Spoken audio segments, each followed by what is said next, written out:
अपने ही चंचल मन को अपने ही बस में करके एकाग्रता, स्थिरता एवं स्वयं अपने आप में शांति का अनुभव करने के बाद स्वयं मैं कौन हूँ को जानने की दृष्टि से साधना करते करते आज 1113 दिन हो गए। तारीख 24 नवंबर सन 2024, दिन रविवार, सायंकाल का समय।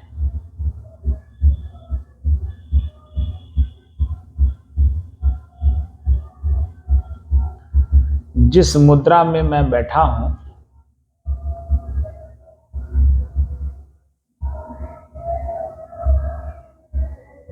और जो आपकी आंखें देख रही होंगी, तो आपकी ये आंख बाहर खुली हुई है, इसलिए इस बॉडी को आप देखोगे। और मैं जो साधना कराता हूं, इस आंख को बंद करा के भीतर की आंख को जागृत करके इस अवस्था को भीतर से दिखाने की कोशिश करता हूं। तो दोनों में फर्क है। सुबह हमने स्फटिक पत्थर, कल शाम को स्फटिक पत्थर जैसा मैं हूं, निर्मल, स्वच्छ, निर्द्वंद, निष्फिक्र, जो मैंने जिक्र किया था वो मैंने वीडियो अपलोड कर दिया है। उसमें एक मंजीत कुंदू करके कोई हैं, उन्होंने कमेंट किया है कि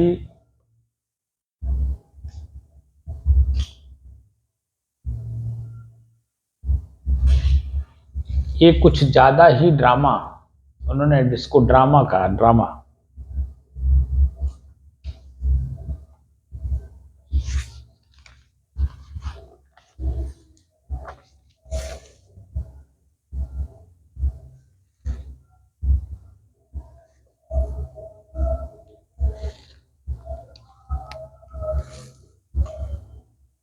मंजीत कुंदू ने कहा ये कुछ ज्यादा ही ड्रामा हो रहा है।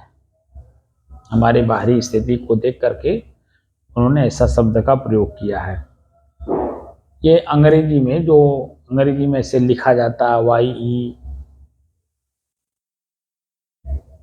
YEKUCH,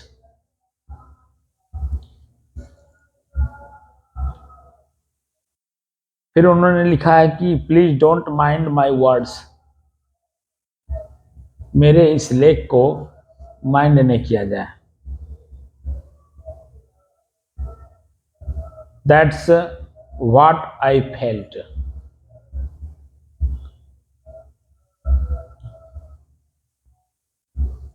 ये जो भीतर की स्थिति बनती है, ये ड्रामा नहीं है, ये वास्तविकता है।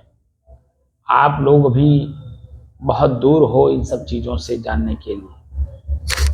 हमने तो आज से नहीं, सन 90 से इस स्थिति को जानने की कोशिश किया है। आप जिस क्षेत्र में घूम रहे हो, जो कार्य कर रहे हो, उन सब कार्यों को मैंने परित्याग कर दिया है और मैं उन ऋषियों की श्रेणी में रह करके इस ऋषियों जैसी खोज को हमने खोजा है। जैसे गाड़ी और ड्राइवर दो होता है, मकान मालिक दो होते हैं, वैसे शरीर और शरीर का ड्राइवर कोई है ये जो आंख है, इस आंख से बार बार आप बाहर देखते हो, इस कान से बाहर सुनते हो, जीभ से स्वाद लेते हो, बोलते हो, और क्या क्या बोलते हो, क्या क्या देखते हो, क्या क्या सुनते हो, पैर आपके कहाँ कहाँ चल के जाते हैं, हाथ से आप क्या क्या काम करते हो, आपको कुछ पता भी है आप क्या कर रहे हो? चाहिए मोक्ष और कार्य कर रहे हो एकदम नारकीय। मोक्ष होता क्या है? मोह का नाश किया आपने, किसी एक अपने इंद्रिय का बता दीजिए, अपने परिवार का बता दीजिए, किसी समाज का बता दीजिए।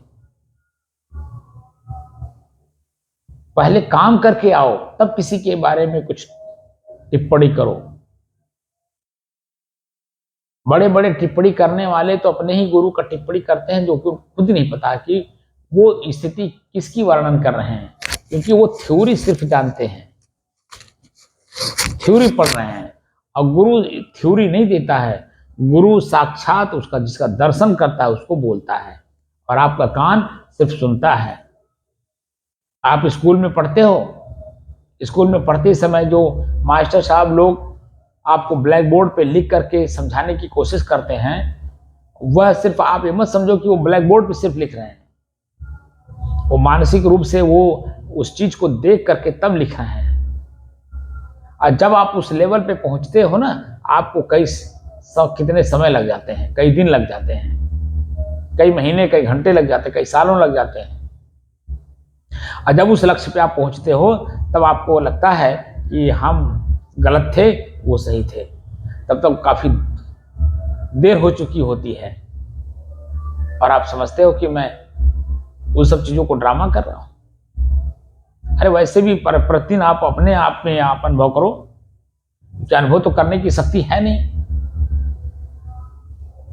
जब आप सोते हो तो क्या आपकी आंखें देखती हैं? क्या आपके कान सुनते हैं? क्या आपका मुंह स्वाद लेता है या बोलता है? क्या आपके पैर चलते हैं? क्या आपका मन जागृत है? क्या चित्त वहां काम कर रहा है? जानकारी तो कुछ है नहीं किसी प्रकार की। कि निष्क्रियता और सक्रियता दो चीजें हैं। आप लोग सक्रियता में हो, निष्क्रियता में नहीं हो। निष्कर्म उसको बोलते हैं, निष्कर्म। सकाम कर्म और निष्कर्म। तो आप लोग सकाम कर्म में हो, इंद्रियों के प्रत्यक्ष भोगों में लगे हुए हो, जिनकी वजह से 84 लाख योनियों का चक्कर काटना पड़ेगा। यहां 84 लाख योनियों का चक्कर काटने से बचाने की उपाय बताई जा रही है, और हम नहीं बता रहे, हमारे ऋषि बता रहे हैं। आवाज से नहीं, ऋग्वेद काल के पहले से भी चला आ रहा था। वह तो ऋग्वेद काल में शुग जीवों ने उसे लिपिबद्ध किया। आप अभी खोजो कि जितने भी ऋग्वेद में मंत्र हैं, उतने मंत्र दृष्टा ऋषि हैं। इसका मतलब है कि उतने प्रकार के लोग उस पर खोज कर रहे थे। अपने अपने क्षेत्र में सभी लोग अपने इस चीज का खोज कर रहे थे कि आखिर वो कौन है जो दुख का अनुभव करता है, वो कौन है जो सुख का अनुभव करता है। तो धीरे धीरे धीरे धीरे काफी कुछ लोगों ने उस पर रिसर्च किया, खोजा, देखा, पाया। तो जब खोज किया उस एक शब्द पे, ईश्वर क्या है? आपका श्वास।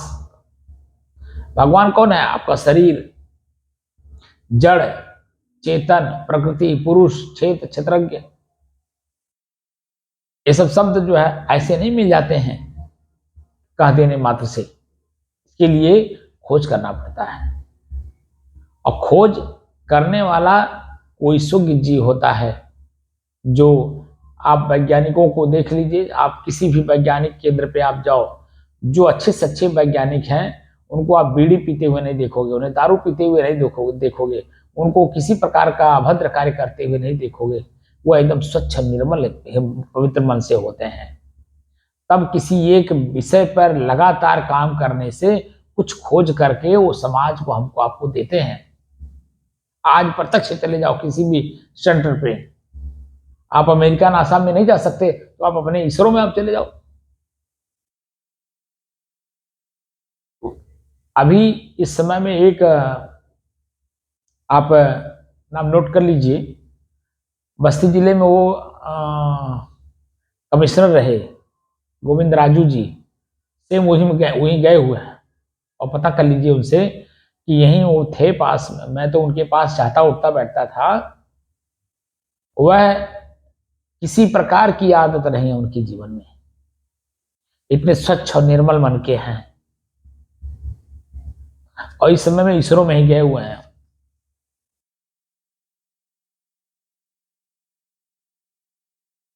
तो मुझे पता है कि जो खोज करता है, खोज करने वाले को अपनी जीभ, अपना आंख, कान, नाक सब कुछ कंट्रोल करना पड़ता है। अपने कार्य के प्रति एकदम लगन होती है, इस काम के लिए मैं कहां पर बैठा हूं, प्रेजेंट में रहते हैं। प्रेजेंट में, प्रेजेंट समझते हो, वर्तमान। वर्तमान में आज स्थिति यह है कि कोई रहने को तैयार नहीं है। भूत और भविष्य की सोच इतनी ऊंची हो गई है कि आदमी उसी में तनाव में चला जा रहा है, और तनाव इतना ले ले रहा है कि उसकी जिंदगी अपने खुद की खतरे में डाल दिया है। कब हार्ट अटैक हो जाएगा, कब ब्रेन हेमरेज हो जाएगा, कहाँ एक्सीडेंट हो जाएगा, कब पानी में कूद के मर जाएंगे, कब छत पे से कूद के मर जाएंगे, कोई पता नहीं है। अरे ये जिंदगी किस लिए मिली है, जरा इसको समझो, समझने का प्रयास करो। हमारे ऋषि ऐसे नहीं कह रहे हैं। श्रीमद् भागवत महापुराण में लिखा है,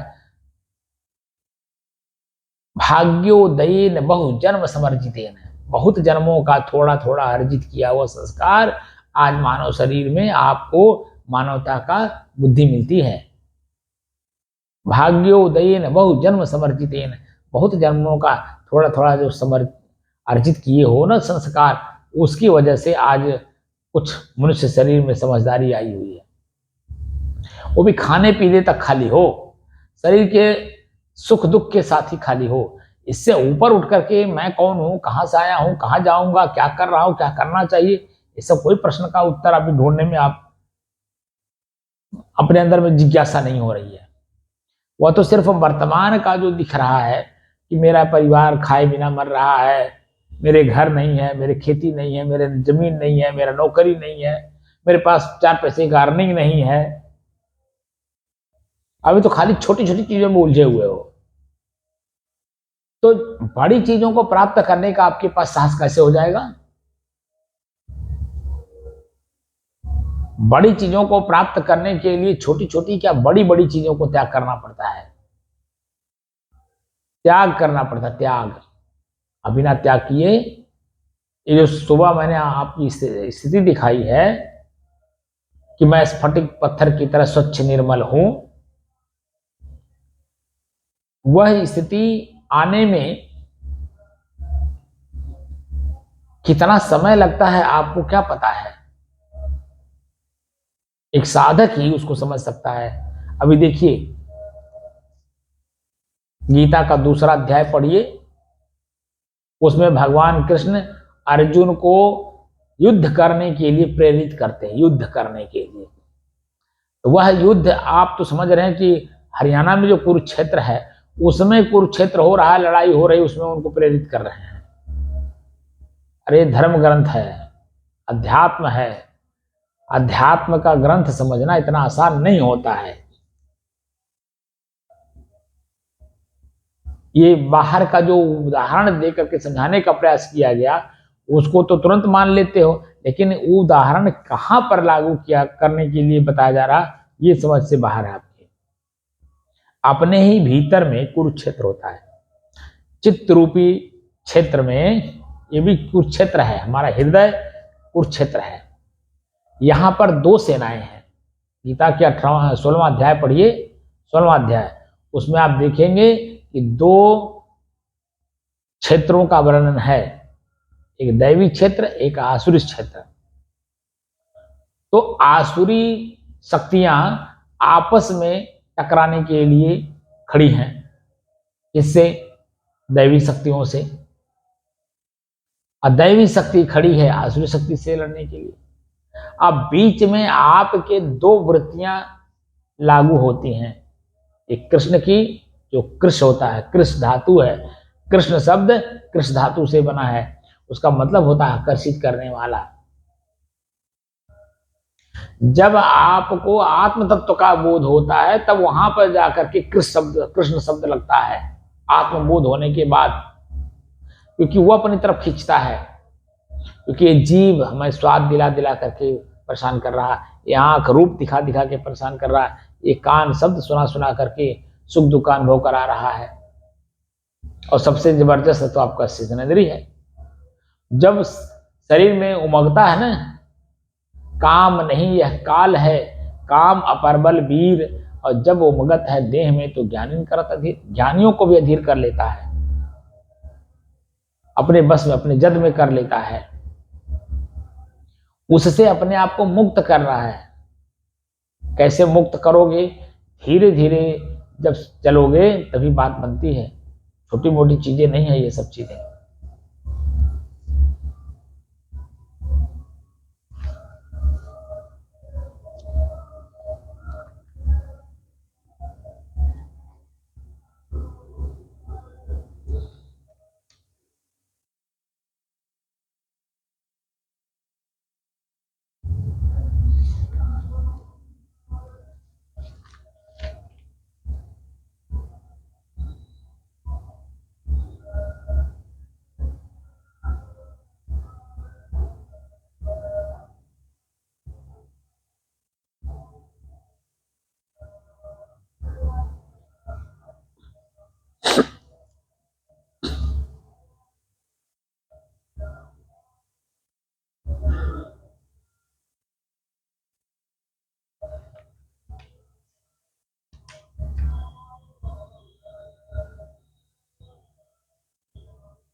श्लोक नंबर 3।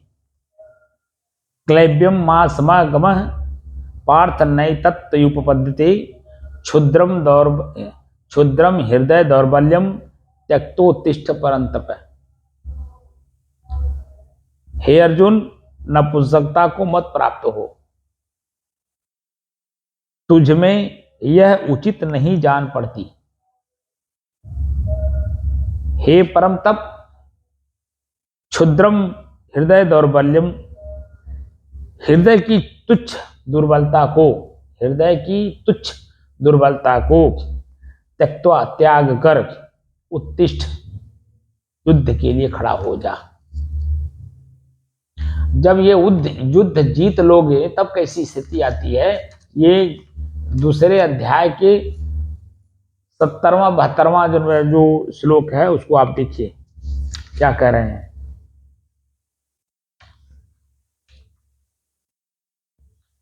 आपूर्यमाणम अचलम प्रतिष्ठ समुद्रमाप प्रविशन्ति यद्वत् तद्वत् कामायम प्रविशन्ति सर्वे स शांतिमाप्नोति न काम कामी।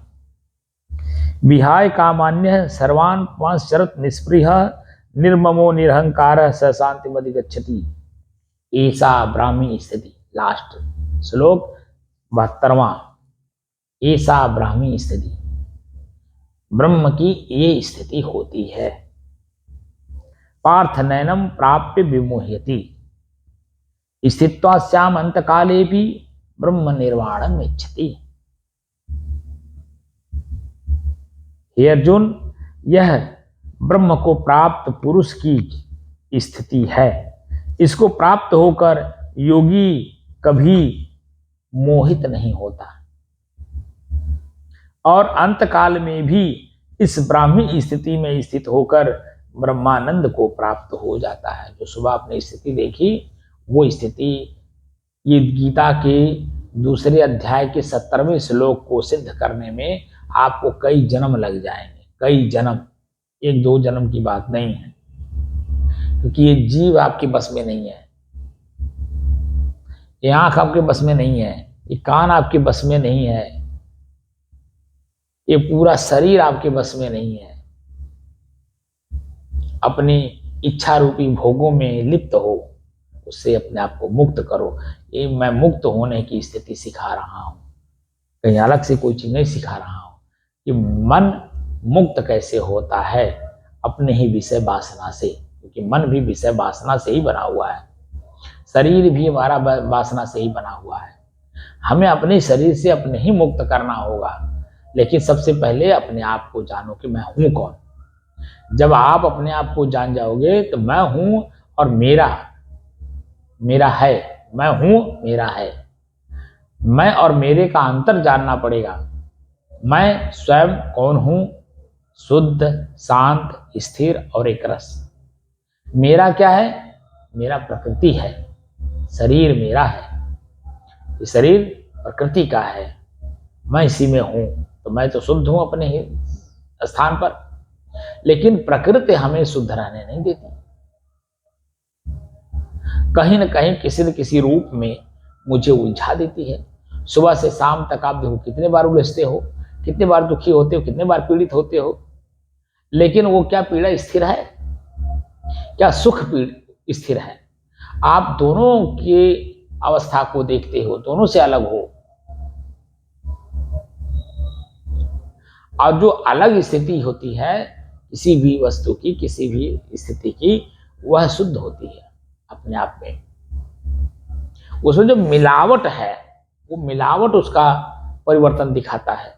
मिलावट ना हो तो कोई परिवर्तन नहीं दिखाई देगा, एकदम शुद्ध अपने आप में रहेगा। तो खुद शुद्धता की स्थिति आपको समझा रहा हूं। ये सब चीजें दिखाया नहीं जाता है, लेकिन दिखा रहा हूं इसलिए कि तुम भी समझो कि वास्तविकता की गहराई क्या होती है और हम लोग कहां पर हैं। वर्तमान समय में हमारे कबीर पंथ में गाना बजाना प्रवचन करना बहुत ज्यादा है, लेकिन स्थित प्रज्ञ हो करके कबीर साहब की सिद्धांतानुसार अपने आप को मुक्त करना अपने ही बंधनों से, ये कहीं नहीं दिखाई दे रहा है। जब तक साधना नहीं करोगे, ये भटक भटक करके कितना दिन जियोगे? आखिर कहीं न कहीं आपका शरीर थकेगा, तो शरीर को जवानी में थका दो। हमारे पूर्व संतों ने जो हमें समझाया, दिखाया, बताया और हमसे अभ्यास करवाया, वो जवानी में ही सब कुछ संभव है। जो जवानी को अपने बस में कर लेता है और वृद्ध जैसा अपने आप को मान लेता है, वृद्ध का मतलब क्या होता है? शरीर से वृद्ध नहीं, मानसिक स्थिति वृद्ध होनी चाहिए, जिसको परिणामदर्शी भी कहते हैं, सूक्ष्मदर्शी भी कहते हैं। परिपक्व अवस्था को किसी भी प्रकार की इच्छाएं न रह जाएं, ये जवानी में ही होता है। जवानी जो पार कर गया, अपनी स्थिति को मजबूत कर लिया, बुढ़ापा आए शरीर का, चाहे जवान है शरीर, क्या फर्क पड़ता है? इससे मतलब नहीं है, मतलब है हमारी स्वयं की स्थिति मजबूत होने की। और स्वयं की स्थिति मजबूत जितनी होगी, आप इस शरीर को, मैंने कई बार बता चुका हूं, 1100 से ज्यादा वीडियो जो हमारे अपलोड हैं, वीडियो को आप पढ़िए, सुनिए, और रात में सोते समय शांत मन से सुनिए मैं क्या क्या बोलता हूं कि यही शरीर कैसे छूटता है ज्ञानी पुरुषों का, स्थित प्रज्ञों का, जैसे सांप की चुल छोड़ता है। हमारी स्थिति जो सुबह आपने देखी, वो स्थिति जिसकी भी बन जाएगी जागृत अवस्था में, देखकर, जानकर, समझ करके वो खुद समझ जाएगा कि इस शरीर को कैसे छोड़ा जाता है। एक तो मजबूरी में छोड़ना होता है, वैसे भी आप देख लीजिए कहीं पे कोई ऐसी चीज होती है जहां मजबूरी में छोड़ना पड़ता है। एक होता है स्वतः जान करके छोड़ा जाता है, तो स्वतः जान करके छोड़ने वाले कोई बिरले होते हैं, और वैसे मजबूरी में छोड़ने वाले तो लाखों लोग हैं, उनकी अपनी मजबूरी है। लेकिन जिसके पास मजबूरी नहीं है, वह देखकर, जानकर, समझ करके परित्याग करता है।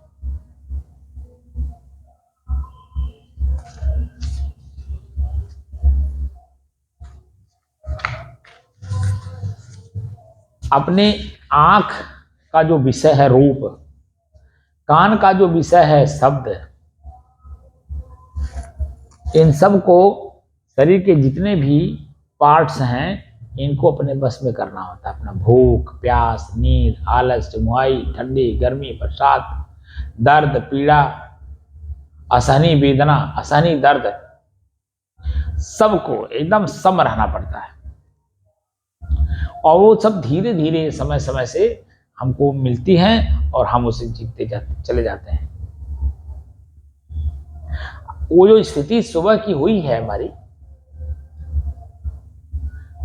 23 नवंबर सन 2024 के सायंकाल का जो वीडियो है स्फटिक पत्थर वाला, इस स्थिति में आना इतना आसान नहीं है जितना आप लोगों ने समझ रखा है।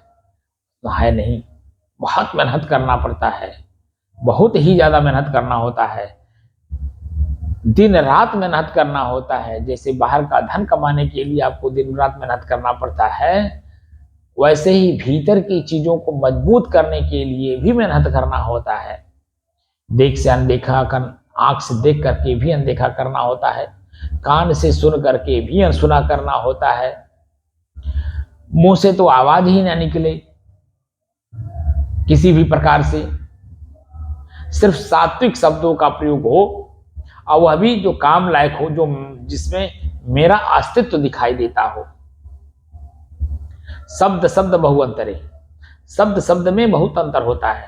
तो जो मेरे अपने रास्ते तक जाने वाले शब्द हैं उन शब्दों को सार सार को गहरत होता देवड़ा, सार शब्द से बाँची हो मानहित बारा हो, ये सब सदगुरु कबीर को क्यों कहना पड़ रहा है? वह अपने जगह पर स्थिर थे, अपने अनुयायियों को भी वही चीज सिखाते हैं कि तुम अपनी जगह पर स्थिर हो जाओ। अन्यथा अगर आप स्थिर नहीं हो तो यही शरीर और शरीर से उत्पन्न होने वाले सुख दुख ये आपको अन्य लोगों की तरह ही आपको भी उसी में घसीट ले जाएंगे। जिनकी आलोचना आप करते हो वह किसमें आसक्त हैं, उसी में आप भी आसक्त हो। तो उसमें और आप में क्या अंतर है? खाली यही अंतर है, अहंकार पाले घूमो कि अब कबीर पंथी हैं। कबीर पंथ में आना खाला का घर नहीं है, आते हैं सुरनर जिन्हें दुनिया का डर नहीं है, जिनको अपने शरीर रूपी घर को फूंकना होता है, जलाना होता है, इसको राख करना होता है, वो आए। ऐसे अरु गरु नथु खैरू तो कितने लोग जो है घूम रहे हैं सड़क पर, लेकिन कबीर जैसा बनना, कबीर स्वयं कबीर जैसा होना ये बहुत बुरे काम है। बीजक पढ़ने पे पता चलता है कि वास्तविकता क्या है। एक एक सेकेंड का आपके शरीर का कीमत क्या है, ये बीजक पढ़ करके देखिए। सही ढंग से आप बीजक पढ़ते नहीं हो, उतावलेपन में पढ़ते हो, ऊपर ऊपर शब्द के रहस्य को जानने का प्रयास नहीं करते हो। जो चाहो निज तत्व को तो सब ही लेहु परख, बीजक भरा पड़ा है, लेकिन हम खाली रटते हैं दूसरे को सुनाने के लिए। अरे दूसरा कोई मान लेते हैं आत्मकल्याण कर ही ले, तो सुनाने वाले का क्या फायदा हुआ? वही 2-4-10 हजार रुपया, 1-आध लाख रुपया, 1-आध बिल्डिंग बना लिए, 2-4-10 हजार आदमियों का अपना वो शिष्य बना लिए।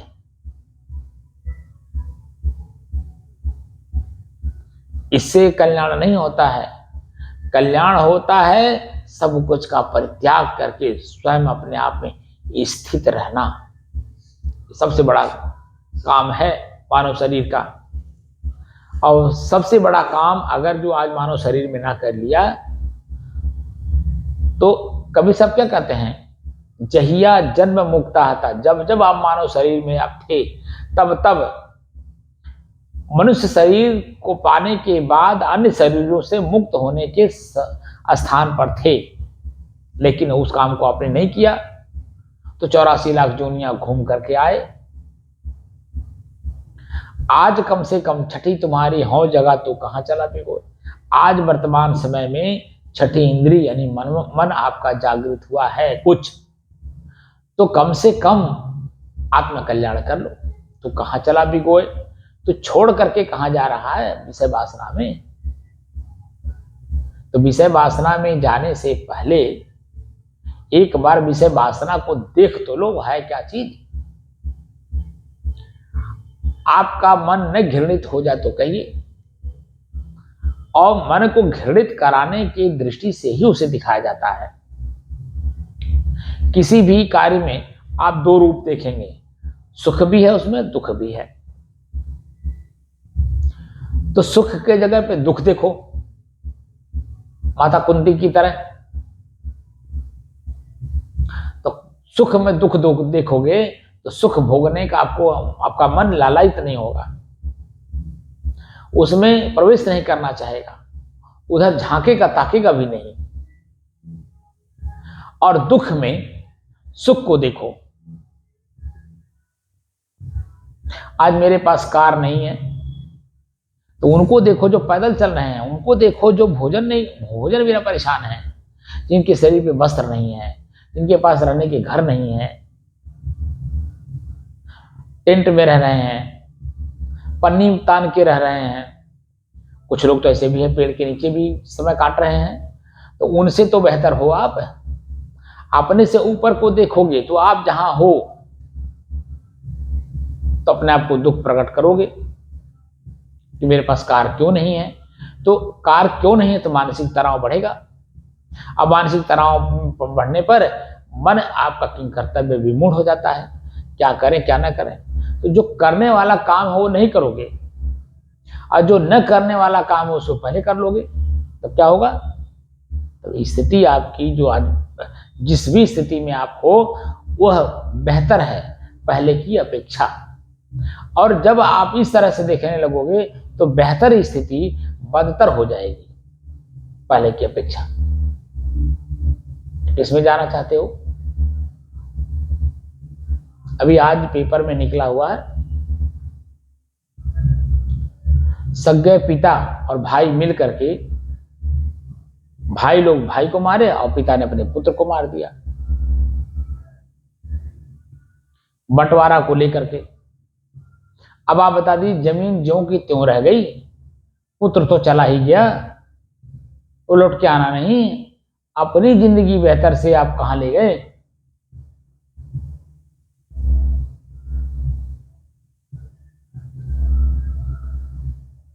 दैनिक जागरण में निकला हुआ है आज 24 नवंबर 2024 को पेपर में निकला हुआ, पढ़ लीजिएगा आप लोग।